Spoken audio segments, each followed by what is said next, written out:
বাতাস কমা পর্যন্ত অপেক্ষা করতে হবে। এরপরেই জলের মধ্যে দিয়ে একটা জিনিস আমার চোখে পড়ল, একটা বটল, যেটা আমার প্রাণ বাঁচাতে পারে।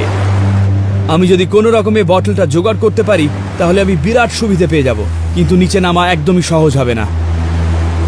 এইরকম ঢেউ মৃত্যু ডেকে আনতে পারে। সম্প্রতি একটি পরিবার একটা পাথরের ওপর থেকে ঢেউ দেখার সময় ঢেউয়ের টানেই ভেসে যায়। স্বামী স্ত্রী মারা যায়, কিন্তু তাদের 11 বছরের ছেলে পাথরের ওপরে গিয়ে পড়ে, যেখান থেকে লাইফগার্ডরা তাকে উদ্ধার করে।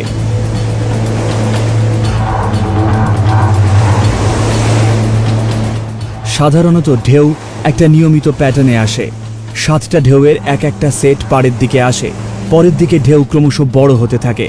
তাই একটু ধৈর্য ধরে প্যাটার্নটা লক্ষ্য করলে আমি বড় ঢেউ এড়িয়ে যেতে পারি। বটলটা তুলনায় শান্ত জলে এসে পড়েছে। এইবার কপাল ঠুকে আমি নেমে পড়ব। এই বটলে মহামূল্যের জল ধরে রাখা যাবে, কিন্তু এইবার আমাকে দ্বীপের দিকে ফিরে যেতে হবে, যাতে ভেলার বাকি কাজটা সেরে নিতে পারি।